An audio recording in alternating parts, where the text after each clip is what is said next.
Hi everyone! Welcome to my channel at ngayon, titingnan natin ang isa pang kakilakilabot na kaso.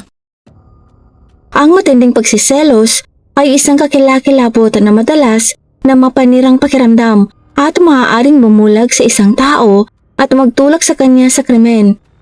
Ito ang trahedya na naganap sa Costa Rica ilang taon na ang nakalipas. Si Samuel Fonseca ay pinanganak sa Costa Rica noong February 1975. Ang impormasyon tungkol sa kanyang pamilya sa mga unang taon ay kaunti lang naitala.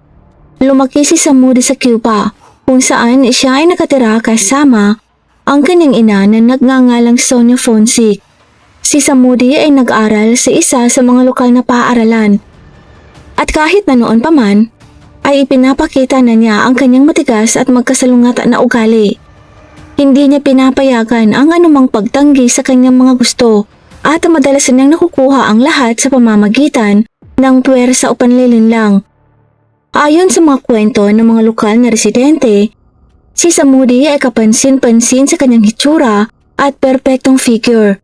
Madalas niyang naaakit ang mga lalaki, ngunit hindi ito nagtatagal sa kanya. Napakaganda ni Samuel at mahusay niyang ginamit ang kanyang hitsura. Ngunit dahil sa kasakiman at sa kagustuhan sa mga material na kayamanan at pansariling interes lamang ito nakatuon, ito ang dahilan kung bakit hindi nagtatagal ang kanyang relasyon. Dagdag pa dito, si Samuel ay napakaselosa at agresibo. Di nagtagal, pagkatapos ng graduation mula sa mataas na paaralan, si Samuel ay nakipagrelasyon sa isang matagumpay na mamahayag na nagtatrabaho sa lokal na telebisyon. Ang pangalan ng lalaki ay Osvaldo Fernando Valeri at siya ay 16 years na mas matanda sa kanya. Ito ang pinakamatagal at pinakaseryosong relasyon ni Samuel. Ngunit ito ay hindi kailanman nag-alok sa kanya ng kasal. Noong 1996, ang dalawa ay nagkaroon ng anak na lalaking si Christopher at pagkaraan ng isang taon ay ipinanganak ang kanilang anak na babaeng si Christina. Ngunit dahil sa patuloy ng mga eskandalo at pagsiselos ni Samuel, iniwan ni Valeri si Samuel. Noong 2012, ang 53 years old na si Valeri ay biglang namatay at doon nalaman ni Samuel na wala siya sa listahan ng mga tagapagmana. Hindi nakatiis si Samuel at nagpa siya na gawin ng mga bagay sa kanyang sariling mga kamay. Pumunta si Samuel sa bahay ni Valeri upang palitan ng mga kandado nang hindi makapasok ang mga kamag-anak ni Valeri.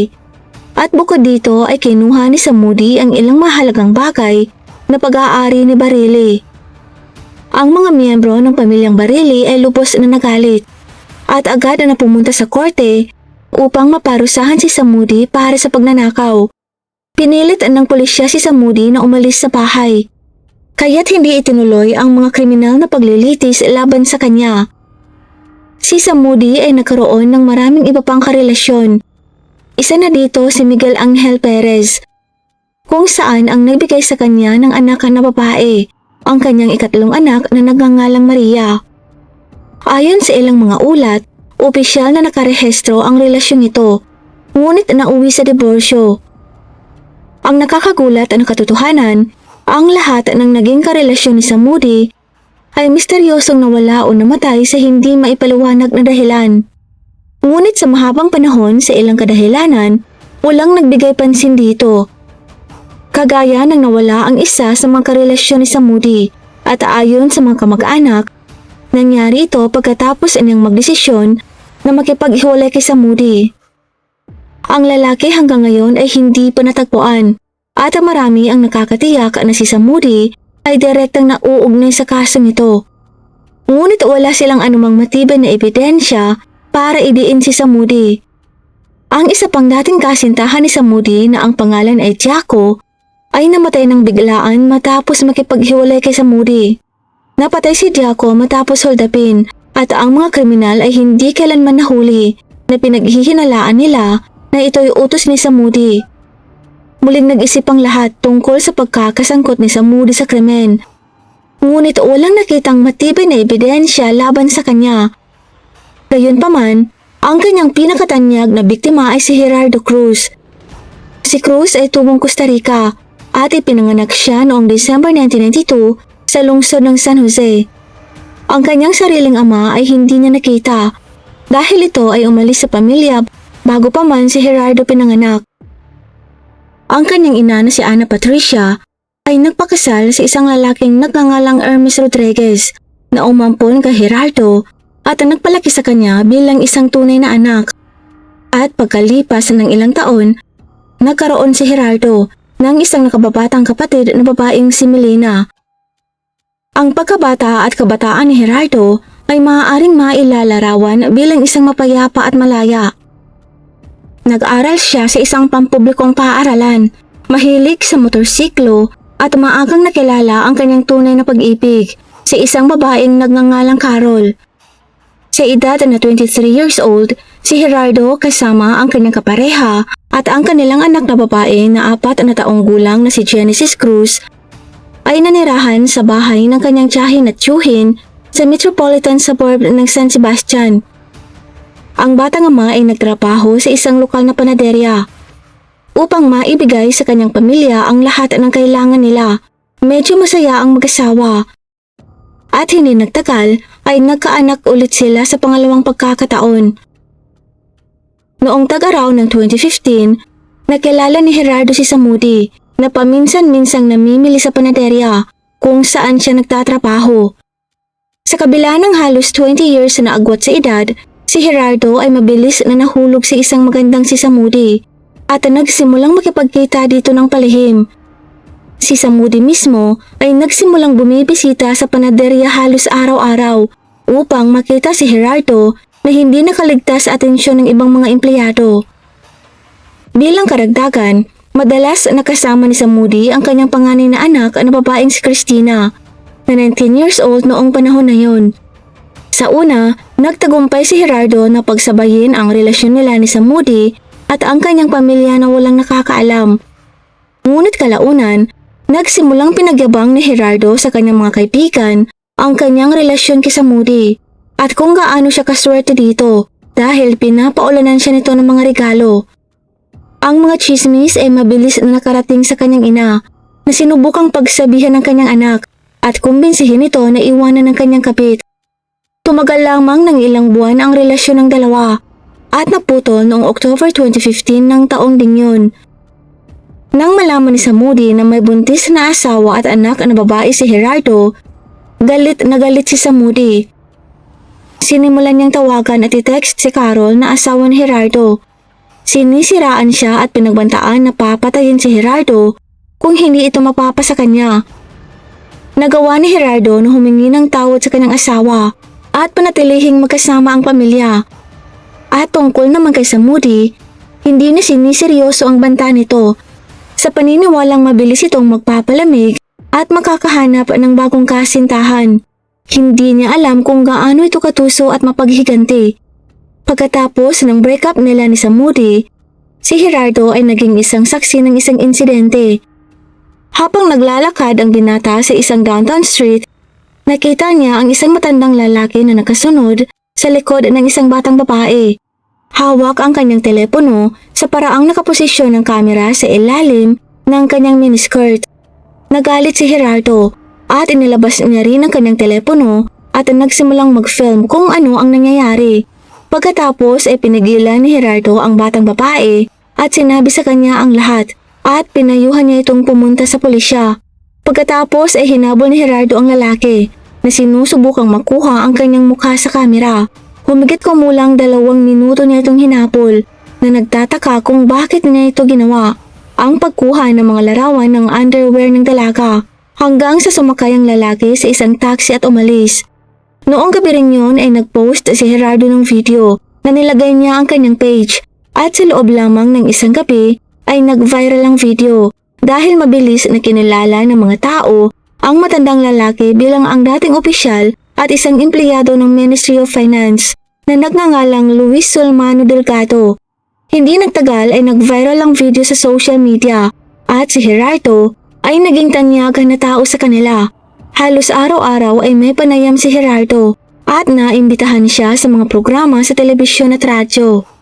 Ikinuwento niya ang nasaksihang pangyayari. Kinundi na ang ginawa ng dating opisyal at sinabing wala siyang pinagsisisihan sa kanyang ginawa at muli niya itong gagawin kung mangyari man ito ulit. Ang mga veteranong abogado na kinuha ni Solmano Delgado ay nagsimulang magtrabaho laban kay Gerardo na inaakusahan nito ng maling gawain. Iginiit nila na ang pamamahagi ng videotape na ginawa ni Gerardo ay lumabag sa batas at naghahanda na sila ng kaso laban sa kanya. Sa korte, si Gerardo mismo ay lubos na nagulat sa pagliko ng mga pangyayari at hindi niya maintindihan kung bakit siya ang kakasuhan at hindi ang taong gumawa ng kabastusan na pagkilos laban sa isang inosenteng babae.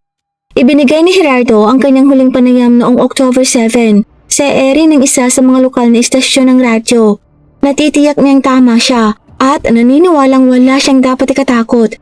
Kinabukasan ay inayos ni Gerardo na makipagkita sa kanyang kaibigang si Oswald pagkatapos ng trabaho. Ngunit bigla niyang kinansela ang pagkikita nila dahil nakatanggap siya ng mensahe mula kay Samudi kung saan sinabi ni Samudi na pumunta siya sa parke sa gabi dahil may mag-i-interview sa kanya. Hindi naghinala ng mali si Gerardo at pinaniwalaan lang niya ang dati niyang kasintahan. Pagkatapos ng kanyang shift, pumunta siya sa napagkasundoang lugar, ngunit walang mga mamahayag na naghihintay sa kanya. Ngunit dalawang hindi kilalang lalaki na kinuha ang kanyang bag, binugbog siya at sinaksak ng maraming beses sa dibdib at tiyan at pagkatapos ay tumakas. Ang sugatang si Gerardo bago mawalan ng malay ay nagawang tawagan ang kanyang kaibigan at isumbong ang nangyari at agad namang tumawag ng pulis at medics ang nasabing kaibigan. Dinala si Gerardo sa ospital kung saan ipinaglaban ng mga doktor ang kanyang buhay sa loob ng 42 araw. Sa panahong ito, si Gerardo ay sumailalim sa dose-dose ng mga operasyon, ngunit nabigo silang iligtas ito. Noong November 19, namatay si Gerardo sa intensive care unit. Sa libing ni Gerardo ay dumating ang maraming mga tao na gustong ipahayag ang kanilang mga pakikiramay sa kanyang pamilya.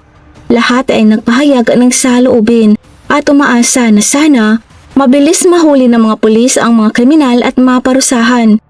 Sa una, mayroong ilang mga bersyon ng krimen. Ang una ay ito ay isang tunay na pagnanakaw at talagang sinalakay si Gerardo sa parke noong gabing yon at kinuha ang bag nito at sinaksak. Gayunpaman, ilang araw lamang bago naglabas si Gerardo ng isang viral na video na nakompromiso ang isang kilalang dating opisyal sa bansa. Ang pangalawang tsorya ay isang paghihiganti.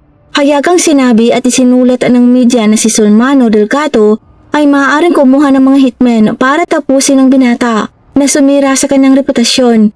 Ang pagpatay ay mainit na pinagtatalunan sa press at ang mga tao ay nagtitipon sa mga lansangan na hinihiling na madakip ang mga kriminal. Ang investigasyon ay umusad hanggang May ng 2016. Isang video mula sa street surveillance camera ang natuklasan. Makikita sa footage ang dalawang lalaking tumatakbo palayo sa pinangyarihan. Ang mga lalaking ito ay agad na naging prime suspects, ngunit nasa mga pulis ang pagtukoy at pagtuntun sa kanila. Ang tape ay naging isang mahalagang piraso ng ebidensya at sa sandaling ito ay isinapubliko. Ang kaso ay mabilis na umusad. Ito ay paulit-ulit na pinalabas sa mga programa ng balita na humihiling sa mga manonood na tingnan mabuti dahil ang mga ito ay maaaring mapanganib ng mga kriminal. Bilang karagdagan, ang pulisya ay nakagawa ng sketch ng mga ito at inilarawan ang kanilang anthropometric data. Hindi nagtagal ay nakuha nila ang pagkakakilanlan ng isa sa mga lalaki dahil siya mismo ang nagpasya na sumuko sa pulisya at makipagtulungan sa investigasyon sa pag-asa na ito ay makakatulong sa kanya upang pag-aani ng hatol. Dahil sa impormasyong ibinigay niya, mabilis na nalaman ng mga investigador ang ilan pang kasabwat. Gayon din ang mga organizer ng krimen. Si Samudi at ang kanyang anak na babae na si Christina ay dinala sa kustodiya at ang lahat ng kasabwat ng krimen. Bukod sa mag-ina, marami pang lalaki ang inaresto. Ang driver ng taxi na si Ronald Archie na nalaman nila na ang mismong gumawa ng krimen. Ang manggagawa na si Cesar Chavez na nagsilbing tagapamagitan at isang batang minor na direktang kasangkot sa pag-atake. Si Omar Costa na sinusundan ng biktima, kuulat sa kanyang kinaroroonan sa araw ng pag-atake, ay inaresto rin kalaunan. Ang mga tungkulin at koneksyon ng lahat ng mga kalahok sa krimen ay ginawa sa pamamagitan ng mga tawag sa telepono at mga text messages. Ang pagpatay ay iniutos ni Moody na maingat na nagplano ng buong bagay kasama ang kanyang anak na si Christina. Humingi sila ng tulong sa kanilang mga kaibigan na sina Ronald at Cesar upang tulungan silang makahanap ng isang pares ng tirador para patayin si Gerardo at pagmukhain itong parang isang pagnanakaw. Ang petsa ng plano ay noong October 7. Sa araw na yun ay paulit-ulit na nakipag-ugnayan si Moody sa lahat ng mga kasali sa krimen na nakatalaga sa mga tungkulin at tiniyak na sinusunod ng lahat ng plano. Bilang karagdagan, hiniling ni Moody na pagkatapos gawin ng krimen, dalhin sa kanya ang mga gamit ng dating kasintahan bilang ebidensya. Si Gerardo pagkatapos magtrabaho sa kanyang shift, dumiretso sa parke. Ang alam niya ay pupunta siya sa isang interview, kaya sinubukan niyang wag mahuli sa oras. Ngunit pagdating niya sa lugar, ay inatake siya, sinaksak ng maraming beses at pagkatapos ay kinuha ang kanyang bagat jacket. Ang pangunahing katibayan ng pagkakasala ni Moody ay ang mga text messages kung saan ang plano ng pagpatay at ang mga tungkulin ng bawat isa sa mga kasali ay inilarawan ng detalyado. Si Moody ay tiwala sa kanyang impunity na hindi man lang siya nag-abala na burahin ang mga ito. Ang motibo para sa paggawa ng gayong matinding krimen na pagsiselos, hindi nais ni Moody na ibahagi ang isang kasintahan sa kanyang asawa. At nagpa siya na kung siya ay hindi mapasa kanya, ay walang makikinabang dito. Ang sariling anak na babae ni Moody ay tumulong sa kanya sa lahat ng plano. Ang mag-ina ay agad na dinala sa kustodiya at hindi hinayaang makapagpiyansa dahil malamang ay magtatangka silang tumakas at umalis sa bansa. Nauwi din sa pre-trial detention ng kanilang mga kasabwat. Maliban kay Omar na na-assign sa surveillance at ang pinakabatang kasali sa krimen, ay ipinasa ng mga otoridad sa dalubhasa sa juvenile delinquency. Ang pagsisiyasat ay tumagal ng halos 1 taon at kalahati at noong December 2017 lamang nagsimula ang paglilitis ng lahat ng kasangkot.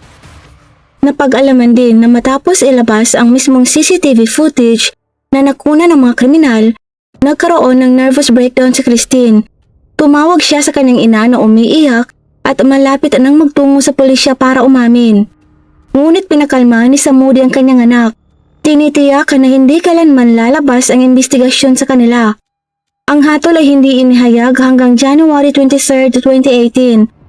Ayon sa desisyon ng korte, si Moody ay sinentensyahan ng 30 years sa bilangguan. Ganon din ang kanyang anak na si Christine at si Ronald. Si Cesar ay nakatanggapan ng 25 years sa bilangguan. Ang bawat isa sa mga sangkot ay nilagay sa isang juvenile detention center. Si Omar naman na nakasunod sa biktima ay napawalang sala. Nakatanggap ang pamilya ng biktima ng $140,000 bilang moral compensation. Matapos ang pag-anunsyo ng hatol, ang mga kamag-anak ay nagpahayag ng pasasalamat sa korte para sa patas na parusa para sa mga pumatay kay Gerardo. Ngunit sa lalong madaling panahon ay nalaman na ang mga abogado ni Moody at Christina ay nag-apela sa korte. Nag-apela upang pag-aani ng sentensya. Ang bagong paglilitis ay naganap noong November 2019. Bilang resulta, ang sentensya para sa bawat kasangkot sa krimen ay nabawasan ng 5 taon. Ngayon, si Moody ay naglilingkod sa kanyang 25 years na sentensya sa isa sa mga bilangguan ng kababaihan sa Costa Rica. At noong tag-araw ng 2020, nagparehistro si Moody bilang kasal sa isang babaeng nakilala niya sa bilangguan. Ang kanyang napiling pangalan ay Lindsay Diaz Lopez. At sa oras ng pagpaparehistro ng kasal nila, ang isa ay nakalaya na dahil sa parol, habang si Moody ay gugugol pa ng halos 2 dekada sa likod ng mga rehas. Maraming salamat po sa panunood. Kung hindi naman po kalabisan, paki-like at subscribe po sa aking channel, and as always, keep safe everyone.